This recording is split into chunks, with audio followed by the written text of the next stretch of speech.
ایک دفعہ ایک عورت سلطنتی عثمانی کی سلطان عبد المجید کے پاس ایک مقدمہ لے کر حاضر ہوئی اور فرمایا، سلطان معظم ہمارے گاؤں کے قاضی کے پاس میں ایک مقدمہ لے کر گئی تھی تاکہ قاضی صاحب انصاف پر مبنی فیصلہ کر کے مجھے انصاف دلائے، لیکن بدقسمتی سے میں جب قاضی صاحب کے پاس گئی تو اسی وقت قاضی صاحب عدالت میں اکیلا موجود تھا۔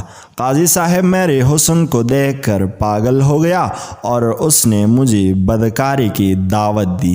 میں ایک نیک اور پاک باز عورت ہوں اور میں نے قاضی صاحب کی دعوت کو ٹھکرا دیا۔ پھر قاضی صاحب کہنے لگا، اگر تم نے میری بات نہ مانی تو میں فیصلہ تمہارے حق میں دینے کے بجائے تمہارے مخالفت میں دے دوں گا اور اس کے نتیجے میں تمہیں بڑی سزا ملے گی۔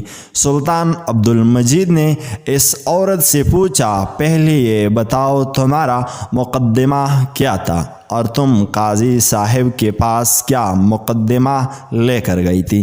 تو او حسین و جمیل عورت کہنے لگی، سلطان معظم ایک دن میں خیمے میں دوپہر کے وقت بیٹھی ہوئی تھی اور مجھے باہر گھوڑی کی آواز سنائی دینے لگی۔ مجھے ایسا لگا کہ میری پڑوسن کی گھوڑی ہمارے خیمے سے کچھ فاصلے پر بندھی ہوئی تھی۔ اوہ کیسی تکلیف میں ہے۔ جب میں اس کے قریب گئی تو مجھے پتہ چلا کہ گھوڑی پیاس کی شدت کی وجہ سے چلا رہی ہے۔ میں سیدھا اپنے خیمے کے اندر گئی اور پانی والا برتن اٹھایا اور جا کر گھوڑی کے آگے رکھ دیا۔ گھوڑی پیاس کی شدت نے بہت کمزور کر دیا تھا۔ اس نے فوراً سارا پانی پی لیا، لیکن بدقسمتی سے اس پانی میں کچھ ایسی زہریلی چیز گر گئی تھی جس پانی کو پیتی ہی فوراً گھوڑی کی موت واقع ہو گئی۔ جیسے یہ خبر میری پڑوسن کو ملی تو اس نے چیخنا چلانا شروع کر دیا اور اس نے کہا کہ تم نے میری گھوڑی کو زہر دی ہے۔ میں اسے بتانے کی پوری کوشش کرتے رہی کہ میرا ایسا کوئی ارادہ نہیں تھا، میں نے تو صرف اس کو پانی پلایا۔ مجھے نہیں پتا کہ گھوڑی کی موت کیسے واقع ہوئی۔ یہ سن کر میری پڑوسن نے آ کر میرے خیمے کے پاس میری اپنی بندھی ہوئی میری قیمتی اور میرے سب سے زیادہ پیاری گھوڑی باندھی ہوئی تھی۔ آ کر اس نے کھولی اور کہا کہ جب تک تم میری گھوڑی کی قیمت ادا نہیں کرو گے اس وقت تک تمہاری گھوڑی نہیں ملے گی۔ اور یہی میں مقدمہ لے کر قاضی صاحب کے پاس گئی اور کہا، آپ انصاف پر مبنی فیصلہ کرے، کیونکہ میں نے جان بوجھ کر اس کو گھوڑی کو زہر نہیں دی۔ یہ ایک غلطی تھی یا پھر ایک حادثہ تھا۔ جب میں قاضی صاحب کے پاس گئی تو قاضی صاحب عدالت میں نہیں تھا۔ مجھے محافظوں نے بتایا کہ قاضی صاحب قبیلے جا چکا ہے۔ میں سیدھا قاضی صاحب کے پاس خیمے کے دروازے پر پہنچ گئی۔ پھر قاضی صاحب کی اجازت پر میں اندر چلی گئی۔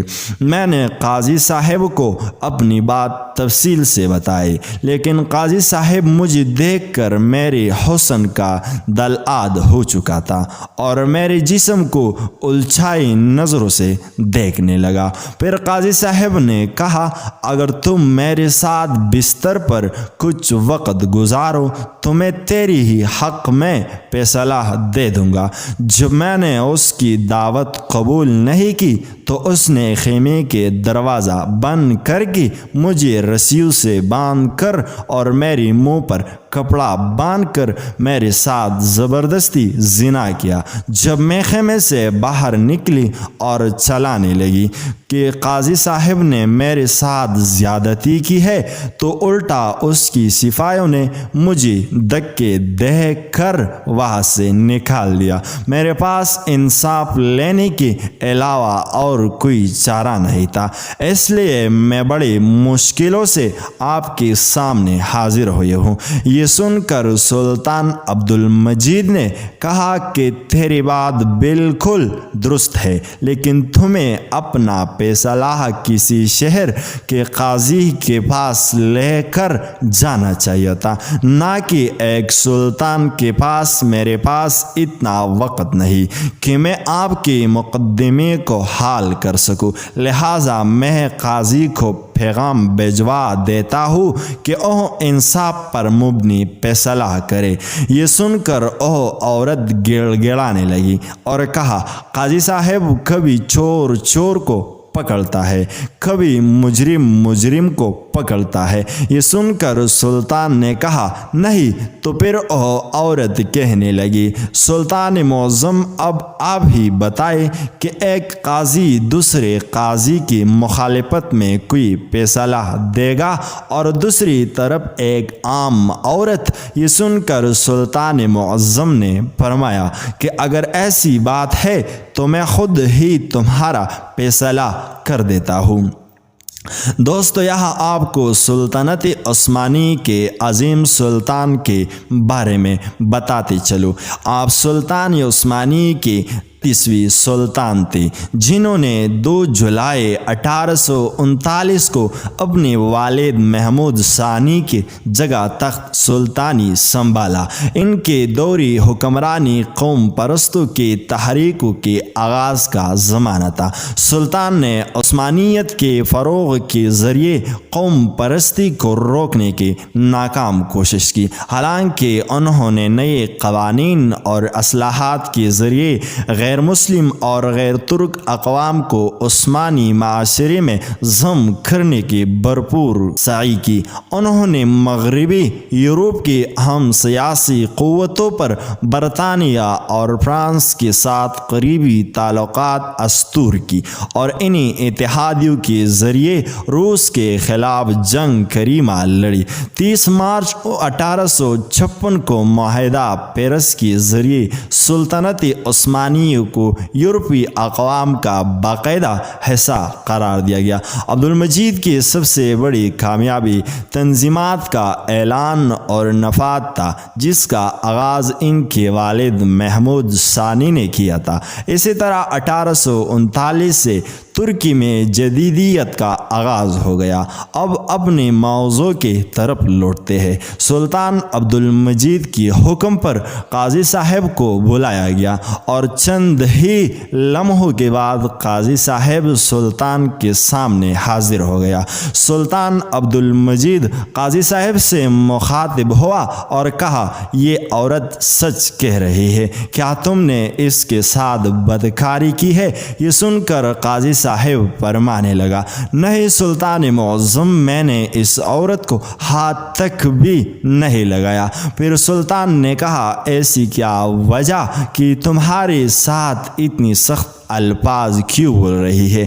اس کی پیچھے حقیقت کیا ہے؟ جب سلطان عبد المجید نے قاضی صاحب کی دلائل سنی تو اس نے کہا، سلطان معظم، یہ عورت میرے پاس مقدمہ لے کر آئی۔ میں نے اس عورت بات پوری توجہ اور تفصیل سے سنی اور میں نے یہی فرمایا کہ میں دوسری طرف کی بھی دلائل سنوں گا اور گواہانوں کی گواہی کے بعد اس مقدمے کا فیصلہ ہوگا، اس لیے تم کل صبح میری عدالت میں حاضر ہو جانا۔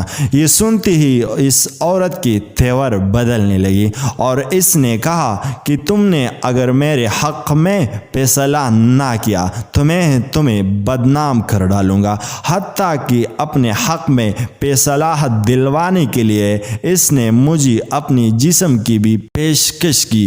میں نے جب اس عورت کی بات ماننے سے انکار کر دیا تو مجھے یہ بھی دھمکی دی کہ تم عورت کی طاقت کو نہیں جانتے۔ میں نے اس سے بار بار کہا کہ میں دونوں طرف کے دلائل سننے کے بعد انصاف پر مبنی فیصلہ کروں گا، لیکن یہ عورت جانتی تھی کہ یہ گنہگار ہے اور اس نے واقعی اپنی پڑوسن کے گھوڑے کو زہر دے کر مارا ہے، کیونکہ اس کی گھوڑی پڑوسن کی گھوڑی سے کمزور اور کم خوبصورت تھی، اس لیے یہ اس سے حسد کرتی تھی اور اسے ڈرتا کہ فیصلہ اس کے خلاف آئے گا، اور اس لیے یہ مجھے دھمکیاں دینے لگی۔ جب میں نے اس کے بعد نہیں مانی تو اس نے مجھ پر گنوانہ الزام لگا کر آپ کے پاس آ گئی۔ آپ چاہے تو قبیلہ والوں سے پوچھ لے یا خیمے کے دروازے پر موجود محافظوں سے معلوم کروا لے۔ یہ سن کر وہ عورت کہنے لگی، سلطان معظم وہ قبیلہ اس کا اپنا ہے، یہ اس قبیلے کا قاضی ہے، اور بات رہی محافظوں کی، کیا وہ اپنے سردار کے خلاف گواہی دے گی؟ اس لیے میں ان دونوں باتوں کو نہیں مانتی کہ آپ اب ہی بتائے کہ ایک عورت اپنے عزت کو خاک میں ملا کر کسی مرد پر اسی طرح کا گنوانہ الزام لگا سکتے ہیں، اور وہ بھی اتنے بڑے قاضی پر۔ اب سلطان عبد المجید دونوں کے دلائل سن چکا تھا، لیکن سلطان کی سمجھ میں ابھی تک کچھ نہیں آ رہا تھا کہ ان میں سے کون سچا ہے اور کون جھوٹا۔ اس عورت کے پاس نہ کوئی ثبوت تھا اور نہ ہی قاضی کے پاس کوئی ٹھوس ثبوت تھا جس سے ان دونوں میں کوئی بھی بے گناہ ثابت ہو سکی۔ تھوڑی دیر سوچنے کے بعد سلطان عبد المجید نے حکم دیا کہ ایک بڑا سا برتن لے کر آؤ۔ سلطان کی حکم پر ایک بڑا سا برتن حاضر کیا گیا۔ پھر سلطان نے حکم دیا کہ اس میں چشمے کا صاف شفاف اور پاک پانی ڈالو۔ برتن میں آئینی کے شفاف پانی ڈالا گیا۔ اس کے بعد سلطان عبد المجید نے قاضی صاحب کو حکم دیا کہ قاضی صاحب آپ اس برتن میں لباس سمت اپنی پوری جسم کو ڈبو دے۔ انہیں ایسی طرح ڈبوئی کہ جیسے آدمی چشمے میں نہاتا ہے۔ قاضی صاحب نے سلطان کی حکم کی تعمیل کی اور فوراً اس برتن کے اندر پیر رکھ کر نہانے لگا۔ سارے درباری حیران تھے کہ سلطان معظم کیا کر رہے ہیں۔ اس کے بعد سلطان عبد المجید نے حکم دیا کہ میرا اپنا ذاتی گھوڑا لے کر آؤ۔ تھوڑی ہی دیر گزری کہ سلطان کا گھوڑا سلطان کے سامنے حاضر ہو گیا۔ اب سلطان عبد المجید نے کہا کہ اوہ پانی والا برتن میرے گھوڑے کے سامنے رکھو۔ جیسے ہی اوہ پانی کا برتن سلطان کے گھوڑے کے سامنے رکھا گیا تو گھوڑے نے فوراً پانی پینا شروع کر دیا۔ یہ دیکھ کر سلطان عبد المجید نے کہا کہ اے چالاک عورت، تم سراسر جھوٹ بول رہے ہو۔ قاضی صاحب بالکل بے گناہ ہے اور اس نے تمہیں ہاتھ تک بھی نہیں لگایا۔ حتیٰ کہ میں یہ کہہ سکتا ہوں کہ قاضی صاحب کا دامن بالکل پاک صاف اور شفاف ہے۔ یہ سن کر تمام درباری بڑے حیران ہوئے کہ ایک برتن میں نہانے اور گھوڑے کے پانی پینے سے کیسے پتہ چلا کہ قاضی صاحب بے گناہ ہے اور عورت گنہگار ہے۔ تو یہ سن کر ایک وزیر بول پڑا، سلطان معظم آپ کو کیسے پتہ چلا کہ قاضی صاحب بے گناہ ہے اور یہ عورت جھوٹ بول رہی ہے؟ تو سلطان عبد المجید نے کہا کہ میری گھوڑے کی یہ خاصیت ہے کہ یہ نجس پانی کو منہ نہیں لگاتا، پینا تو دور کی بات ہے، اور اگر قاضی صاحب نے اس کے ساتھ بدکاری کی ہوتی تو یہ پانی نجس ہو جاتا اور گھوڑا اس کو کبھی منہ نہیں لگاتا۔ اس لیے یہ عورت سراسر جھوٹ بول رہی ہے۔ اس کے بعد سلطان نے اس عورت کو کہا کہ اپنے الفاظ میں تم سچ سچ بتا دو، ورنہ تمہیں ایسی سزا ملے گی کہ تم اوروں کے لیے نشان عبرت بن جاؤ گے۔